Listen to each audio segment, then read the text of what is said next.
बिस्मिल्लाहिर्रहमानिर्रहीम अस्सलाम वालेकुम। कैसे हैं सब लोग? उम्मीद करता हूँ सब लोग खैरियत से होंगे। आज की वीडियो में हम बात करेंगे बायोलॉजी के एमसीक्यूज़ की।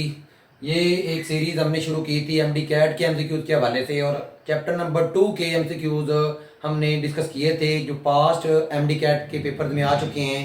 अब हम शुरू करने जा रहे हैं इसके टॉपिक वाइज जो एमसीक्यूज़ हैं उनको हम क्या करेंगे, डिस्कस करेंगे। डिफरेंट पार्ट के अंदर इनको, इस वीडियो को क्या करेंगे, हम डिस्कस करेंगे। तो बाकायदा तौर पे हम उसके जो टॉपिक वाइज एमसीक्यूज उसको हम क्या करते हैं, शुरू करते हैं। जी, biological molecule chapter number 2 first year biology के टॉपिक वाइज एमसीक्यूज की बात करते हैं। तो सबसे पहले इंट्रोडक्शन में जो एमसीक्यूज बनते हैं उनकी बात करते हैं। पहले एमसीक्यूज की अगर बात करें तो उसके ऊपर गौर करिएगा। In bacterial cell the water percentage, bacterial cell के अंदर वाटर की परसेंटेज कितनी होती है? ये आप लोग जानते हैं 70% होती है। मेमिलियन सेल के अंदर और बैक्टीरियल सेल के अंदर जो वाटर की कंसनट्रेशन है, वाटर की परसेंटेज है, वो बिल्कुल सेम होती है। ठीक है। The most organic compound in mammalian cell, आप लोगों को पता है कि मेमिलियन सेल के अंदर जो सबसे ज़्यादा मिकदार में पाया जाने वाला जो ऑर्गेनिक कंपाउंड है वो कौन सा है? वाटर है, प्रोटीन है, कार्बोहाइड्रेट्स है, लिपिड्स है। तो क्या होंगे? प्रोटीन होंगे। तो ये पहले ही पेज पे बॉक्स बना हुआ है, उसमें से एमसीक्यूज हैं दोनों। Of the following term one that include all others, कौन सी ऐसी टर्म्स हैं जिसके अंदर दूसरी तमाम टर्म्स आती हैं? Oxidation, respiration, metabolism, pollination.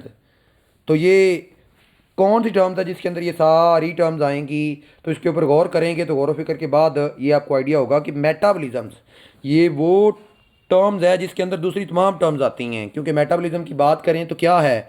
Metabolisms are those chemical reaction which occur in living organisms are collectively called metabolisms.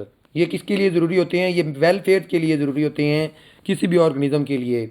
उसकी वेलफेयर के लिए जो केमिकल रिएक्शन हो रहे होते हैं उसको मेटाबॉलिज्म बोलते हैं। तो इसके अंदर ये बाकी टर्म सारी आती हैं। उसके बाद है branch of biology that deal with study of chemical compound and chemical process in living organisms. तो ऑब्वियसली इसको क्या बोलेंगे? बायोकेमिस्ट्री। उसके बाद है which one is a organic compound, कौन सा ऑर्गेनिक कंपाउंड है? Carbon dioxide, water, HCl। तो इसका कौन सा होगा? लिपिड जो है ये क्या है? ये ऑर्गेनिक कंपाउंड है। बाकी जो तीनों हैं वो ऑर्गेनिक कंपाउंड नहीं है। इसके बाद छठे एमसीक्यूज की अगर बात करें तो क्या एमसीक्यूज होगा? Which component has, which component has same in bacterial as well as mammalian cell. कौन सा ऐसा कंपोनेंट है जो बैक्टीरियल और मेमिलियन सेल के अंदर बिल्कुल उसकी परसेंटेज सेम होती है? तो ये फिर इसके ऊपर गौर करेंगे तो यकीनन ये एमसीक्यूज भी आप टिक कर लेंगे। इसका क्या आंसर आएगा? वाटर। क्योंकि हमने बात की थी जो बैक्टीरियल सेल के अंदर और मेमेलियन सेल के अंदर वाटर की जो परसेंटेज है वो बिल्कुल सेम होती है, जैसा कि बैक्टीरियल में होगी वैसी ही मेमेलियन सेल के अंदर होगी। उसके बाद है reaction in which simple substance are combined to form complex substance. अब ये आप लोगों को पता है कि जिसमें सिंपल सब्सटेंस को मिला के लार्ज मालिक्यूल और वो कम्प्लेक्स मालिक्यूल को बनाया जाता है। तो ये एक टाइप है किसकी? मेटाबॉलिक रिएक्शन की। लेकिन उस मेटाबॉलिक रिएक्शन की टाइप को क्या बोलेंगे? Anabolic reaction. कैटाबॉलिक में तोड़ा जाता है, एनाबॉलिक में चीज़ों को जोड़ा जाता है, और मेटाबॉलिज्म में ये दोनों टाइप्स आ जाती हैं। तो नन ऑफ दीज इसका ऑप्शन हो नहीं सकता। उसके बाद इसका दूसरा जो टॉपिक है carbon and importance of water, उसमें जो एमसीक्यूज है उनकी बात करते हैं। कार्बन क्या है? डाईवेलेंट, टेट्रावेलेंट, मोनोवेलेंट या के ट्राईवेलेंट? तो इसका क्या ऑप्शन होगा? आप लोग जानते हैं कार्बन की कितनी वैलेंसी होती है? Carbon at a time 4 atom के साथ क्या बना सकता है? बॉन्ड बना सकता है। तो इस वजह से ये क्या होगा? टेट्रावेलेंट होगा।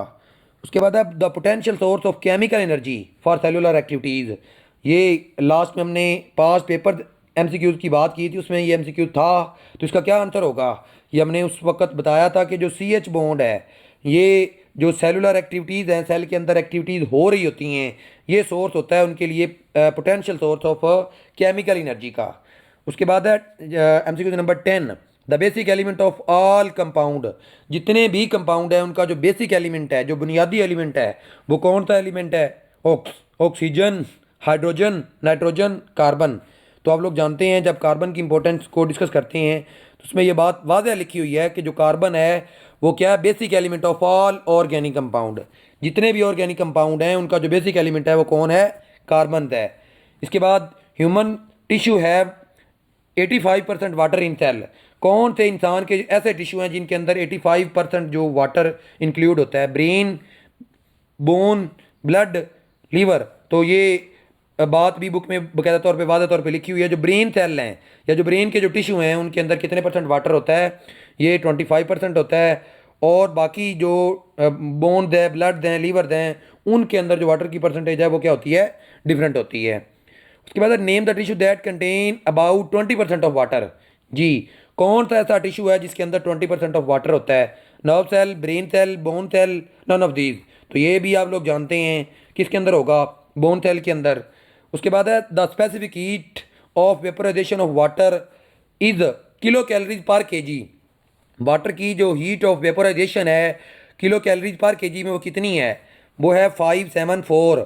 ये आप लोग जानते हैं 574 किलो कैलोरीज पर केजी। और अगर होता कैलोरीज में तो ये इसको हम क्या बोलते? इसको हमने उस कैलोरीज ग्राम में बोलते, तो इसको ग्राम में आप लोगों ने बताना है। उसके बाद है कैलोरी पर ग्राम वेपोराइज्ड। ये एमसीक्यू चैप्टर जो 14 है इसका क्या आंसर होगा? इसको क्या बोलेंगे? इसको बोलेंगे हीट ऑफ वेपोराइजेशन। क्योंकि हीट ऑफ वेपोराइजेशन की अगर आप डेफिनेशन की बात करते हैं, हीट ऑफ वेपोराइजेशन की डेफिनेशन क्या होगी? तो यही है, calories per gram vaporized is called heat of vaporization. MCQ 15 की बात करें, which bond provide stability to complex carbohydrate molecule. Carbohydrate के मॉलिक्यूल के अंदर जो कौन सा बॉन्ड है जो प्रोवाइड करता है स्टेबिलिटी उनको कम्प्लेक्स बनाने में? तो आप लोग जानते हैं इनमें कौन सा होगा? CH बॉन्ड होगा या CO बॉन्ड होगा, CC बॉन्ड होगा, CN बॉन्ड होगा। तो जो CC बॉन्ड है ये क्या है? ये प्रोवाइड करता है क्या चीज़? कम्प्लेक्सिटी किसके अंदर? कार्बोहाइड्रेट के मॉलिक्यूल के दरमियान